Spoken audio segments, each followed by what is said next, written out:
Double jeopardy means if you're acquitted of a charge, you can't be tried again on the same allegations.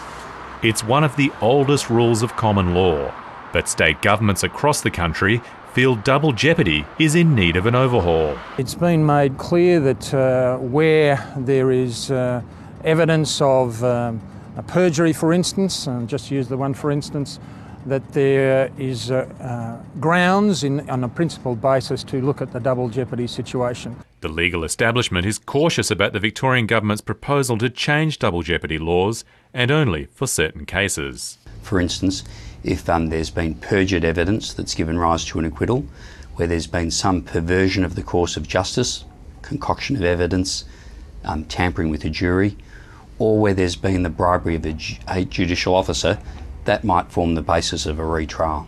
One of the most emotive cases cited in the push to change Victorian law is the 1988 murders of two young policemen, Steve Tynan and Damien Eyre, who were shot in cold blood in what became known as the Walsh Street killings. 4 men were tried, then acquitted of the murders. For the Victoria Police, the Walsh Street case remains at the top of its list if the laws change. In terms of using this legislation, this is our highest priority. There's no question about that. The murder of police in any society, and I believe, goes to the heart of the criminal justice system.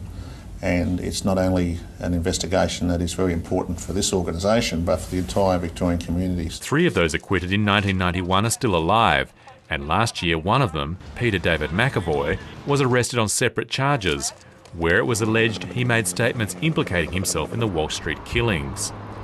Victoria's top cops now believe they can convince the Director of Public Prosecutions they have sufficient evidence to warrant a new trial. There's fresh evidence, but we need to be fully exploring that, and we need to do it at the right time so that we don't put in peril a potential retrial. The state government acknowledges Walsh Street has been the trigger in the push for change. I think it's fair to say that it's certainly been a focus of attention in all of those issues and considerations over a number of years. Victoria and Western Australia are the only states yet to reform double jeopardy laws. Last week, the West Australian government introduced legislation that would see someone retried if new or compelling evidence was uncovered.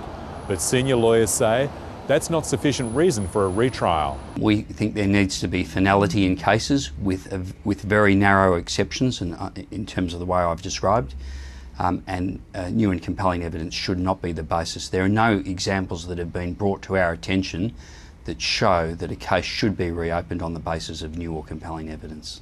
Victoria will introduce its laws to Parliament later this year. Hamish Fitzsimmons, Late Line.